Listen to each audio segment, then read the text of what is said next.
Now let's go to the 200 meters. This is a new event in NCAA track and field championship competition, so there are no meet records. You see the American and collegiate records right there. And here's who we'll have in this 1.5 lap first heat. 4 athletes. Selena Mondie doubling back from the 55 for the University of Illinois. In lane 3, 2 is Mondie. Lane 3 is Lisa Ford from Texas Christian. She's a junior. In lane 4 will be Esther Jones, also doubling back after the 55 meters from Louisiana State. Lane 5 will be Angela McClatchy, a junior from the University of Illinois.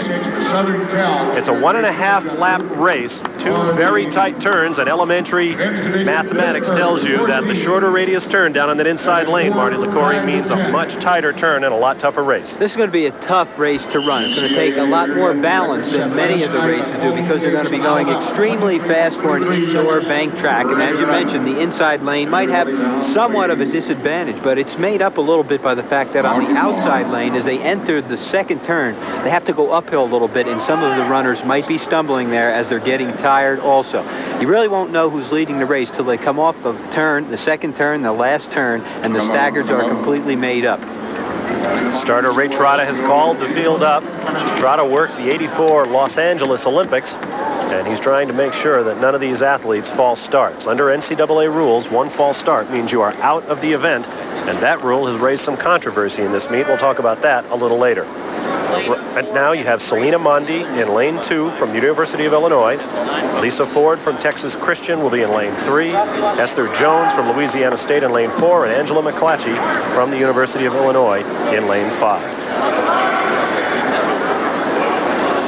They will be starting and they will fly down the straightaway, but you can't be going too fast. It's almost like an auto race. You're going to hit that first turn with a lot more speed than your knees are expecting. So you're going to have to be careful about high knee lift, making sure you don't buckle your knees. And then down that back straight, as I said, entering the second turn, I think, is another problem, especially in the outside lanes.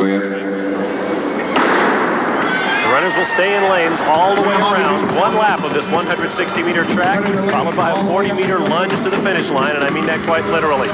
In the early going, it looks like Esther Jones from Louisiana State has made up the stagger already on Angela McClatchy on the outside. As Marty mentioned, way to let them off the turn. Esther Jones looking good for Louisiana State. Here comes the finish. Esther Jones. I think Lisa Ford from Texas Christian was in second. Selena Mundy third, but hold on that. We'll take a replay. Good, clean race. Everyone's staying in their lane. In some of the preliminary heats, there was a disqualification for running out of the lane, which is easy to do going these speeds around sharp turns, but everyone ran well in this race. Here's a good look now at Esther Jones from Louisiana State, controlling her speed into that second turn that Marty talked about. 2 very different turns in a race this fast as your body gets tired. She almost lost her balance a little bit in the middle of the turn there, getting threateningly close to the line, and she had to use balance. Started pumping her arms towards the outside, an unusual thing. And I picked the wrong third place. Here are the unofficial results. It's Esther Jones, followed by Selena Mondie in second place for Illinois, and in third place, Lisa Ford from Texas Christian. Now there are 2 sections of the women's 200 meters, and the faster qualifiers will be in lanes for the second heat. Angela Williams will be in lane 2.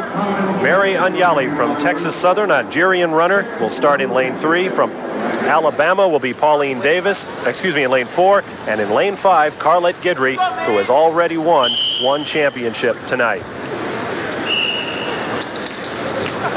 Carlette qualified at 23.39 seconds, and the starter has control of the field.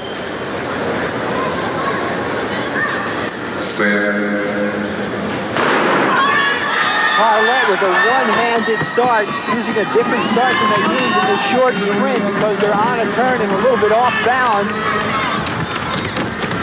What a close race as they head into the backstretch. It's all going to happen in this last turn. Guidry losing it now to Pauline Davis from the Bahamas in Alabama.